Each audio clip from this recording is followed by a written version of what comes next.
officers on call pay. Those are just two areas where we can start right now to making that office more efficient. Thank you. Barry, the same question, please. Thank you, Bob. I guess I could say I've been there and done that, and I have the t-shirt. I worked since 1993 with the county manager, the Board of Commissioners, to make sure that the budget of the Cobb County Solicitor's Office is utilized effectively. And in those times when we've had recessions, I've cut the budget. Since fiscal year 2009, I've cut 33% from that budget, and I work very hard and diligently every day to monitor that budget and make sure that we're having the most effective use of the taxpayer money in the Solicitor General's office. I don't understand about prosecutors not going to court, because there's several of them here, and you can ask them yourself. They're in court every day, and they're there doing the business, seeking justice. We could take our recommendations, and we could make them extremely high, and we could have 300 jury trials a year, but that wouldn't be seeking justice. We need to make sure that we're focused on that, and focused on making sure that the tax dollars that we have are used effectively. Thank you, Mr. Morgan. Now we'll move on to the sixth question, and that will come from Tori White. And please address your first question, your sixth question to Barry Morgan, please. Thank you. To the extent permissible under Georgia law, what is the appropriate influence a Solicitor General should have on policymaking? Thank you. I have been involved with the Prosecuting Attorney's Council for my entire career as Solicitor General and as the Chief Assistant Solicitor General, and as a part of that, I have been involved with the Legislative Action Committee of the Solicitor General's Association and the Prosecuting Attorneys Association, and in that respect, we lobby every year for effective changes in the laws. When the DUI defense attorneys attacked the implied consent notice, I, along with Ralph Bowden, who was then Solicitor General of DeKalb County, sat in a room, wrote the language, gave it to Earl Earhart, and that language became the law, and that has been the law of implied consent since that time, that has not been attacked by DUI defense attorneys. I am very active and proactive in making sure that laws that are going to assist the citizens in the prosecution of criminal cases are effective, and I've done that my entire career.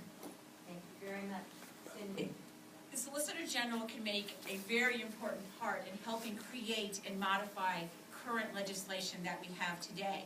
One of the things that we need to do is look at some of the DUI laws for youthful offenders.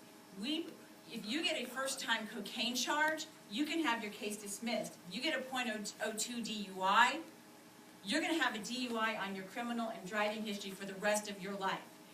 If you're going to take an active part as Solicitor General, let's look at these youthful offenders. Let's look at the future pilots, doctors, and lawyers, and let's create statutes that are going to allow them not to have a criminal history to carry around with and burden them for the rest of their lives.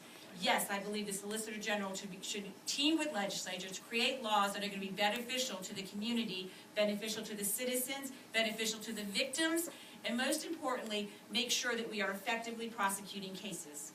Thank you, Ms. Yeager. Now, I want to tell the audience and our panelists that my producer-director, Rose Wing, has informed me that we have time for one more question, and I know that thrills both of you, doesn't it? So I think I'll throw it to the panel. Which one of you guys would like to give us the seventh question? Go ahead, Tori. Are you it? It looks like I'm it. Okay, Tori White. And Tori, if you could please address your question to Cindy Yeager first. And both candidates have spoken toward the issue, and I'd love to hear more, because sometimes the prosecution, the cases that you're prosecuting, touch on very sensitive issues. Some limited sex crimes, unfortunately. DUIs can be sensitive as well. What resources, what tools, what aids that you can include in your administration to aid the victims of crimes? And what's the appropriate balance going forward? Well, I believe the Solicitor General's office does have an effective victim witness department in place right now. And they get some of those resources from the fines that are generated through the court system themselves.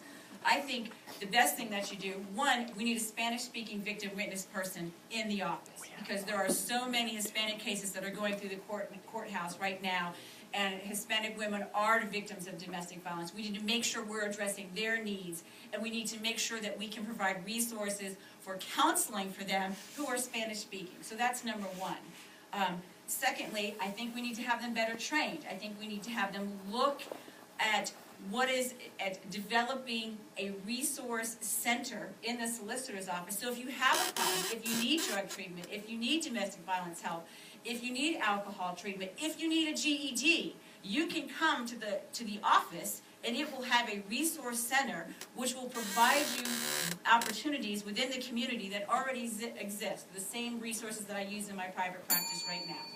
And Mr. Morgan, if you could answer the same question. Thank you. We currently have that. We currently have a list of care providers that we provide to all of our victims of domestic violence. We are sensitive to the victims of crime because while we prosecute and represent the citizens of the state of Georgia, we are always paramount in our mind to make sure that we seek justice for the victims of the crimes. We do have an excellent victim witness unit. They are trained, and we also have a Spanish-speaking individual who helps us with our Spanish-speaking victims of crimes. We need to make sure that we're sensitive to their needs. We need to make sure that we help them through the court process, and we do that in each and every case. Thank you both. Thank you, panel. Now we're going to do our closing statements. You will have 2 minutes for closing. The same yellow card and the same bell will apply. And the candidates met before, and they drew numbers. And Cindy Yeager will go first. Barry Morgan will go second. Cindy, your closing statement for 2 minutes, please. Thank you, Donna. And thank you to the Cobb County Republican Women for allowing us to attend this forum tonight. I believe it's time for a change in Cobb County. Everyone believes in term limits, and in this case, I believe Mr. Morgan has served 4 terms well for the county.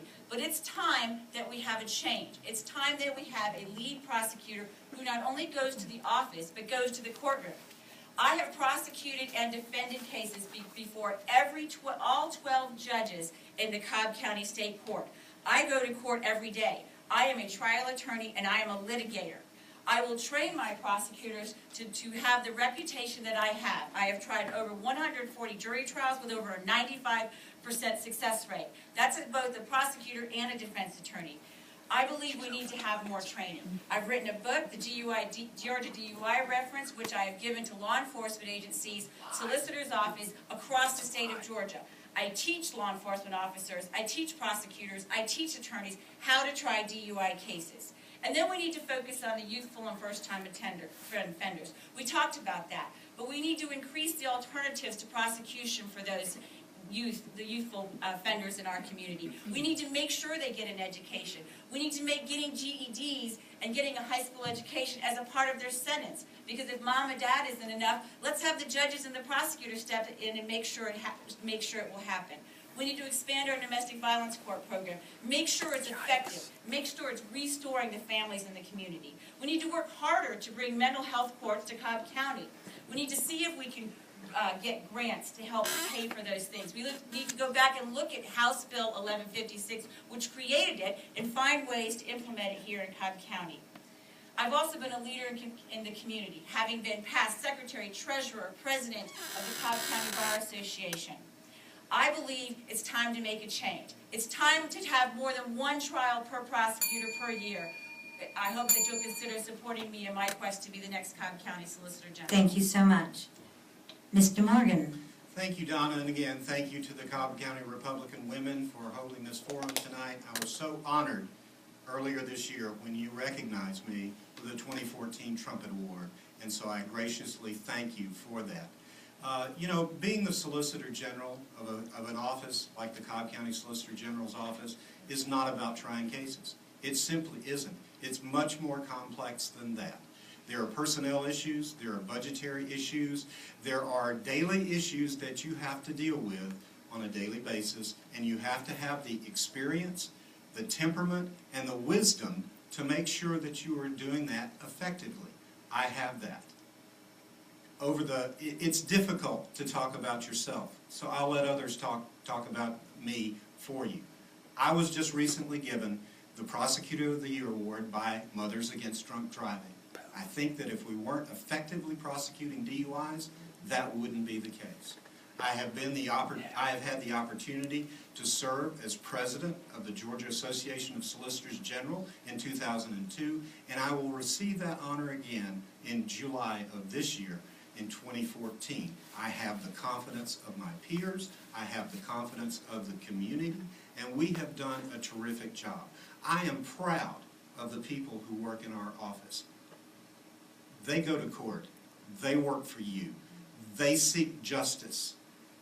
If you're going to hire a person, if you're going to hire the CEO of a $5 million organization that returns $13 million to this county, then I think you deserve a person who has the experience, the temperament, and the wisdom to effectively manage that office. I have done that for 22 years, and I hope you will allow me to continue that here in Cobb County. Vote for me on May the 20th. Thank you. Thank you, Barry.